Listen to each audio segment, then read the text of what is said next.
The suffocating August of 1845 descended upon Mississippi's Natchez district with a heat that seemed to condense the very air into something viscous and oppressive. Humidity rising from the Mississippi River and its countless tributaries to create an atmosphere so saturated with moisture that breathing felt like drawing liquid into lungs rather than air.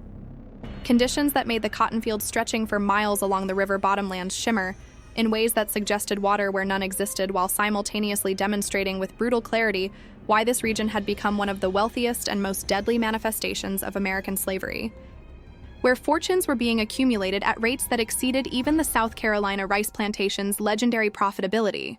but where those fortunes were built upon systematic mass death that killed enslaved workers with such regularity that the region's enslaved population could only be sustained through continuous importation from the Upper South's exhausted tobacco regions. In the slave quarters of Magnolia Vale Plantation, situated on particularly fertile bottomland where the Big Black River approached its confluence with the Mississippi, and where soil productivity made cotton cultivation extraordinarily profitable for those who owned the land and controlled the labor while creating working conditions so brutal that life expectancy for field workers was measured in single-digit years from arrival until death or permanent disability made them economically worthless. Field workers gathered in the evening darkness when temperatures finally dropped from lethal to merely unbearable levels, and spoke in voices that carried both profound horror and something approaching disbelieving rage about a situation that had been unfolding over the past 11 months concerning a man whose presence at Magnolia Vale represented a violation of moral and legal principles so fundamental that even people who had spent their entire lives experiencing slavery's systematic brutality found themselves shocked by circumstances that seemed to exceed even the comprehensive evil that characterized the institution's normal operations. According to accounts that were preserved with remarkable consistency and with unusual detail in oral histories maintained by descendants of enslaved people who had witnessed events directly and who recognized that what they were observing represented not merely individual tragedy, but rather a demonstration of how completely slavery violated every principle of law and justice that American society claimed to be founded upon. A man named Solomon, who stood 7 feet and 7 inches tall, according to measurements that multiple witnesses confirmed, and whose physical presence was so extraordinary that he could not be mistaken for anyone else or forgotten by anyone who encountered him even briefly, had been born free in Philadelphia in approximately 1810 to parents who were themselves free Black people with documentation establishing their status beyond any reasonable legal challenge, had lived his entire adult life as a free person, working as a laborer and later as a drayman in Philadelphia's commercial districts, where his size and strength made him valuable to merchants who hired him to move cargo and operate equipment, had married and fathered 3 children who were born free in Pennsylvania and who had never known anything except freedom despite the discrimination and prejudice that circumscribed free Black people's lives, even in states that had abolished slavery, and had, in the spring of 1844, been lured from Philadelphia to New York under false pretenses by men who claimed to be merchants, seeking to hire his services for lucrative work that would require travel south but that promised wages far exceeding what Philadelphia employment provided. The story of what happened to Solomon between his departure from Philadelphia in April of 1844 and his arrival at Magnolia Vale in September of the same year was one that he had managed to communicate in fragmentary form to a few enslaved people at the plantation who understood that what he was describing represented a pattern of kidnapping and fraudulent enslavement that violated every legal principle that supposedly distinguished free states where slavery was prohibited from slave states where the institution remained legal, but that nevertheless occurred with sufficient frequency that free Black people throughout the North lived in constant awareness that their freedom remained precarious and vulnerable to challenges that could transform them from free persons into enslaved property through combinations of violence, fraud, and legal proceedings that privileged white testimony over Black testimony in ways that made proving free status nearly impossible once someone had been seized and transported to slave states. According to the account that Solomon provided to those few people he trusted enough to share details that could endanger both himself and anyone who knew his true circumstances,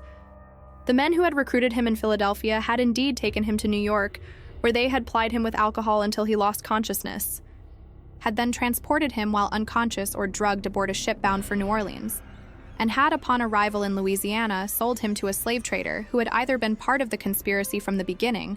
or who had purchased him knowing that his claim to ownership was fraudulent, but calculating that the profits from reselling him would exceed any risks that his true status might eventually be discovered. The trader who purchased Solomon in New Orleans and who subsequently sold him to plantation owner William Ainsworth of Magnolia Vale in September of 1844 had apparently recognized that Solomon's size and strength would command a premium price from Mississippi cotton planters who were constantly seeking workers capable of the brutal labor that bottomland cotton cultivation required, and had successfully presented him at sale as a Virginia-born enslaved man whose size and capabilities justified the $1,800 that Ainsworth ultimately paid. Despite the fact that such documentation as existed was obviously fraudulent to anyone who examined it carefully, and despite the fact that Solomon himself protested throughout the transaction that he was a free man from Philadelphia whose enslavement violated both Pennsylvania law that recognized his freedom and federal constitutional provisions that theoretically protected free people's rights even when they traveled to or were forcibly transported to slave states. But Solomon's protests were dismissed by all parties involved in the transaction as the predictable claims that any enslaved person might make in attempting to avoid sale. His lack of documentation proving his free status was interpreted as evidence that he was indeed enslaved property, whose owners simply lacked or had lost papers, rather than as indication that he was a free man who possessed no such papers, because free people in Pennsylvania were not required to carry documentation proving status that law presumed for all residents regardless of race. And his physical presence in Louisiana, in the custody of someone claiming to own him, was treated as sufficient evidence of enslaved status under legal doctrines that placed burden of proof on anyone claiming to be free, rather than requiring those claiming ownership to prove legitimate title to human property they sought to hold or sell. Ainsworth's purchase of Solomon and subsequent transport to Magnolia Vale thus represented the culmination of a process that had transformed a free man with wife and children, and established life in Philadelphia into enslaved property, held on a Mississippi cotton plantation, through a series of actions that violated numerous laws, but that nevertheless succeeded, because the legal and social systems operating in slave states were designed to facilitate rather than prevent such transformations. Because racial assumptions meant that any black person's claim to free status was viewed with skepticism, while white people's claims to ownership were presumed valid unless proven otherwise, through burden of proof that was nearly impossible for anyone actually being held as enslaved property to meet. And because the enormous profits that slavery generated created powerful incentives for all participants in the system to ignore evidence of fraudulent enslavement, rather than pursuing investigations that would interfere with commercial transactions, generating substantial revenues for traders and for state governments that collected taxes and fees from the domestic slave trade's operations. The fact that Solomon's physical distinctiveness made it virtually impossible that he could be confused with anyone else, that his detailed knowledge of Philadelphia and his accurate descriptions of streets and neighborhoods and commercial establishments demonstrated intimate familiarity that only long residents could provide, and that his manner of speaking and his literacy, which he apparently possessed despite attempts to conceal it, reflected education and background consistent with having been born and raised in free state rather than in slave state, apparently raised no serious concerns among those who participated in his purchase and enslavement, because the incentives to ignore such evidence exceeded any moral qualms about participating in what was clearly kidnapping and fraudulent enslavement. Solomon's arrival at Magnolia Vale in September of 1844 was followed by the standard process of attempting to break in new acquisitions through assignment to the most brutal field labor under conditions designed to establish through exhaustion and suffering and constant threat of violence that resistance was futile, and that total submission to absolute authority was the only option that would allow survival even at the cost of accepting dehumanization that slavery imposed. But according to accounts preserved in oral traditions, what made Solomon's situation extraordinarily disturbing even to enslaved people who had spent their entire lives experiencing slavery's brutality was the recognition that, unlike virtually everyone else held at Magnolia Vale who had been born into slavery or who had at least spent substantial portions of their lives as enslaved people, and who therefore had some degree of psychological adaptation to circumstances that no human being should ever have to adapt to, Solomon had lived 34 years as a free man with all the dignity and autonomy that freedom provided even within the constraints that racial discrimination imposed, had possessed legal rights and social standing, and family relationships, and economic security that came from being able to sell his own labor and to keep the wages such labor generated.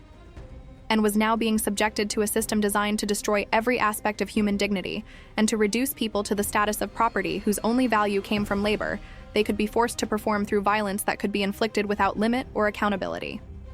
The psychological devastation that this transformation inflicted was visible to those who worked alongside Solomon during his first months at Magnolia Vale. Multiple accounts describe how he would sometimes simply stop working and stand staring at nothing with an expression suggesting he was somewhere else entirely. How he would occasionally speak about his wife and children in Philadelphia in ways that made clear he was struggling to maintain some connection to the life that had been stolen from him, even as the brutal present made past freedom seem increasingly unreal. How he seemed to alternate between periods of mechanical compliance with whatever tasks were assigned and periods of profound despair, where even the threat of violence seemed insufficient to motivate movement or effort, because the psychological suffering exceeded whatever additional pain physical punishment could inflict. The overseers who supervised field labor apparently recognized that Solomon's size and strength made him potentially valuable if his labor could be effectively extracted, but that his psychological state made him less productive than his physical capabilities should have generated,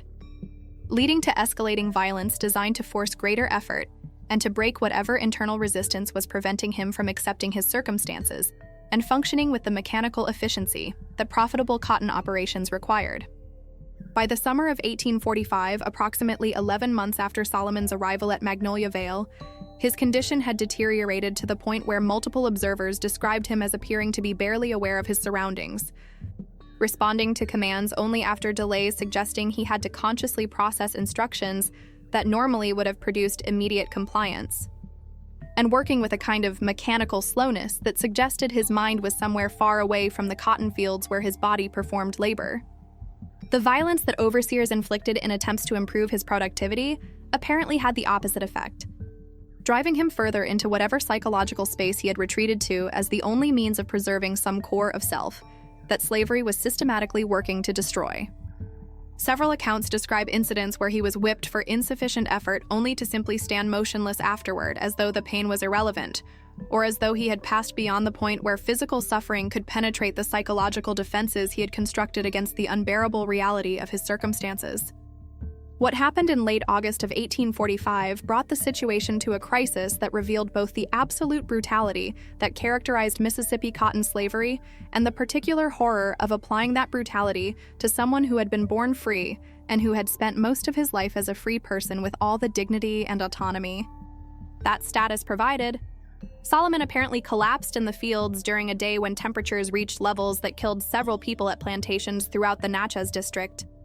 His collapse, initially interpreted by overseers as malingering or as deliberate refusal to work that required punishment, rather than as medical emergency requiring assistance. His subsequent failure to respond to commands or to violence inflicted, to force him to rise and return to work, eventually prompting recognition that his condition was serious enough to require attention beyond what field discipline normally provided. He was carried to the plantation infirmary, where such medical care as enslaved people received was administered by other enslaved people with limited training and even more limited resources. His condition apparently involving combination of heat stroke and what would later be recognized as severe psychological trauma that manifested in complete withdrawal from external reality as his mind simply refused to continue processing circumstances that exceeded human capacity to endure while maintaining sanity. Solomon lingered in the plantation infirmary for approximately 3 weeks following his collapse, his condition fluctuating between periods of semi-consciousness, where he could apparently recognize people and respond to simple questions, and periods of complete unresponsiveness, where he appeared to be unconscious, or to have retreated so far into internal space that external reality simply did not register. Multiple accounts preserved in oral traditions describe how during his lucid periods, he would speak about his wife and children in Philadelphia, would sometimes ask whether letters had arrived for him as though he still believed that communication with his family might be possible, despite the absolute separation that slavery had imposed. Would occasionally make references to streets or buildings in Philadelphia that demonstrated his intimate knowledge of the city in ways that made clear to anyone listening that his claims to have been born and raised free in Pennsylvania were true regardless of whatever fraudulent documentation might exist, claiming him as enslaved property, born in Virginia or elsewhere in the South. He died in the third week of September 1845, approximately 13 months after his arrival at Magnolia Vale,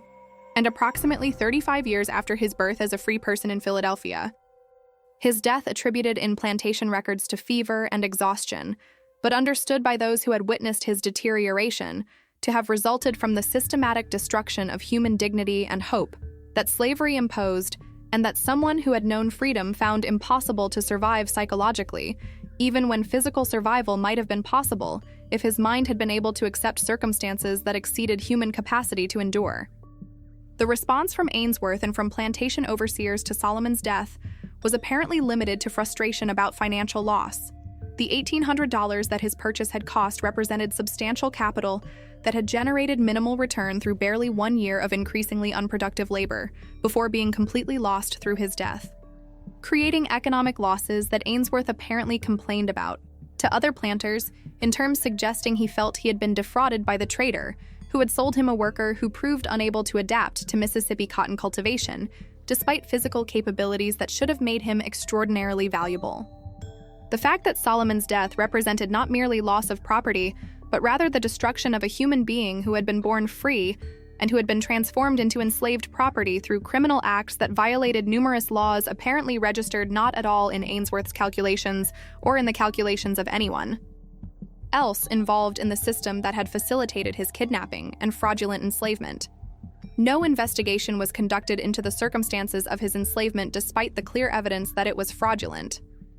No effort was made to contact his family in Philadelphia to inform them of his death, or to provide any accounting of what had happened to husband and father who had simply disappeared in the spring of 1844, and whose family had no way of knowing whether he was alive or dead, or where he might be found. No legal proceedings were initiated against any of the numerous people who had participated in his kidnapping and sale, despite the fact that such actions violated both state and federal laws that theoretically made kidnapping of free people serious crimes subject to substantial penalties. The story of Solomon's kidnapping, fraudulent enslavement, and eventual death circulated through enslaved communities at Magnolia Vale and at neighboring plantations, and eventually reached free Black communities in Natchez and beyond, who recognized that what had happened represented not an isolated aberration but rather a pattern that created constant vulnerability for free Black people throughout the North, who could never be entirely secure in their freedom, as long as kidnapping was both profitable and effectively unpunished. As long as legal systems in slave states were designed to facilitate rather than prevent fraudulent enslavement of free people, and as long as racial assumptions meant that any Black person's claim to freedom was viewed with skepticism, while white people's claims to ownership were presumed valid unless proven otherwise through standards of proof that were nearly impossible to meet. The story circulated as well among white communities in Mississippi, where responses ranged from complete indifference to acknowledgement that kidnapping of free people was unfortunate, but that preventing such abuses would require reforms to slave codes and to procedures for establishing title to enslaved property that would interfere with the smooth functioning of the domestic slave trade, and that would create costs and complications that the economic benefits of slavery's operations did not justify accepting. Some white Mississippians apparently expressed concerns that stories about kidnapping and fraudulent enslavement of free people might create problems for the state's reputation and might provide ammunition to abolitionists who were increasingly vocal about slavery's evils. But such concerns focused on public relations implications rather than on the fundamental injustice involved or on any moral obligation to prevent such abuses or to provide remedies for victims. The dominant response in white communities was apparently that the economic importance of slavery and the profits generated through cotton cultivation justified tolerating whatever abuses might occasionally occur as regrettable but acceptable costs of maintaining a system that was creating unprecedented wealth for those who owned plantations and enslaved people. And that was sustaining Mississippi's rapid economic development during the 1840s, when the state's cotton production and the fortunes being accumulated by planter families made it one of the wealthiest regions in the world on a per capita basis for its white population, even as that wealth was built upon suffering and death on scales that exceeded virtually any other form of economic activity anywhere. The broader significance of Solomon's story extends far beyond the specific details of one man's kidnapping and fraudulent enslavement and death to illuminate fundamental realities about how slavery actually operated, despite legal theories and constitutional provisions that supposedly protected free people's rights, and that supposedly distinguished free states where slavery was prohibited from slave states where it remained legal. The story demonstrates that the distinction between free and enslaved status that legal systems insisted was clear and absolute was actually far more precarious than either northern free black people or white Americans generally wanted to acknowledge. That kidnapping and fraudulent enslavement occurred with sufficient frequency that they represented not aberrations from slavery's normal operations, but rather predictable consequences of a system that created enormous economic incentives for transforming free people into enslaved property, while providing minimal protections or remedies for those victimized by such practices. And that legal procedures and racial assumptions operating in slave states made proving free status nearly impossible for anyone who had actually been seized and transported to locations where their own testimony would be dismissed as self-serving claims, while those claiming ownership could present fraudulent documentation that courts would accept as presumptively valid. The story also reveals the particular psychological horror that fraudulent enslavement imposed on people who had been born free, and who had lived substantial portions of their lives as free people with all the dignity and autonomy that freedom provided. While all slavery involved profound suffering and systematic dehumanization, there was a particular cruelty in subjecting someone who had known freedom to the comprehensive degradation that slavery imposed. In forcing someone who had possessed legal rights and social standing and family relationships and economic security to accept transformation into property whose only value came from labor that could be extracted through violence. In expecting someone who had lived as a free person to psychologically adapt to circumstances that fundamentally violated everything that human dignity required. Solomon's psychological deterioration and eventual death demonstrated that such adaptation was not something that all people could achieve, even when physical survival might have been possible. That some people could not reconcile themselves to accepting dehumanization that slavery demanded without destroying themselves psychologically in ways that made survival impossible, regardless of physical constitution or of any efforts to preserve life. The complete absence of legal accountability for anyone involved in Solomon's kidnapping and fraudulent enslavement, despite the clear evidence that numerous crimes had been committed, demonstrates how thoroughly the economic interests in maintaining slavery's smooth operations trumped any concerns about justice or about protecting the rights that supposedly all people possessed regardless of race. The fact that no investigation occurred, that no prosecutions were initiated, that no remedies were provided to Solomon's family who lost husband and father to a criminal enterprise that destroyed his life while enriching those who participated in his kidnapping and sale, reveals that when economic interests in maintaining slavery conflicted with legal principles about protecting free people from kidnapping, the economic interest prevailed completely and without serious challenge from legal authorities or from political leaders who might theoretically have been expected to enforce laws that made kidnapping of free people serious crimes. And sometimes according to stories that were preserved across generations by those who had witnessed events that demonstrated the absolute disregard that slavery showed for legal principles and constitutional protections whenever such principles interfered with the system's economic operations. The institution involved not just the brutal exploitation of people who had been born into slavery or who had been enslaved through legal procedures recognized by law, however unjust those procedures might be, but also the kidnapping and fraudulent enslavement of people who had been born free and who had lived their entire lives as free people with all the dignity and autonomy that freedom provided.